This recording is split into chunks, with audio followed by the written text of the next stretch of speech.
நாங்கள் எங்கே வந்ததோன்னா duck out தாங்க வந்திருந்தோம். வந்த உடனே எங்கள் சித்தப்பா என்ன பள்ளி மாதிரி மேலே நிற்க வச்சுட்டாரு.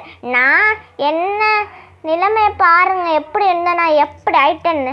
அடுத்து என்ன கேம் விளாண்டேன்னா ஒரு ரவுண்ட் மாதிரி இருந்துச்சு. அவங்க ஏதோ சொன்னாங்க, ஆனால் அது எனக்கு புரியல. அதுக்கப்புறம் கிட்ட வந்துட்டு அப்படின்னு தான் தெரிஞ்சுது. அவங்க சுத்தட்டான்னு கேட்டாங்க போலங்க. அதுக்கப்புறம் ஒரு ஷாட்டில் விழுந்துட்டேன். அதுக்கப்புறம் எங்கள் அக்கா பாருங்க ஸ்வங்குன்னு வரா.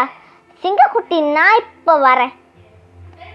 எனக்கு கொஞ்சம் தூரம் போனட்டு அப்புறம் விழுந்துருவணும்னு நினச்சேன், ஆனால் விழலை. அதுக்கப்புறம் நான் ஸ்வைன்னு செம்மையாக ஆட்டம் போட்டிருந்தேன். எனக்கு இந்த கேம் தான் பிடிச்சிருந்துச்சு. நான் அப்படியே மேலே குடிக்கிற மாதிரி பார்த்தேன், ஆனால் என்னால் ட்ரை பண்ண முடியல. அதுக்கப்புறம் திருப்பி குச்சிட்டு இருந்தேன். அதுக்கப்புறம் எங்கள் அக்கா ஒரு கேம் கண்டுபிடிச்சேன்னு சொன்னான். சரி இந்த கேம் விளாண்டு தான் பார்ப்போமே அப்படின்னு போனால் ஒளிஞ்சு விளாட சொன்னாங்க.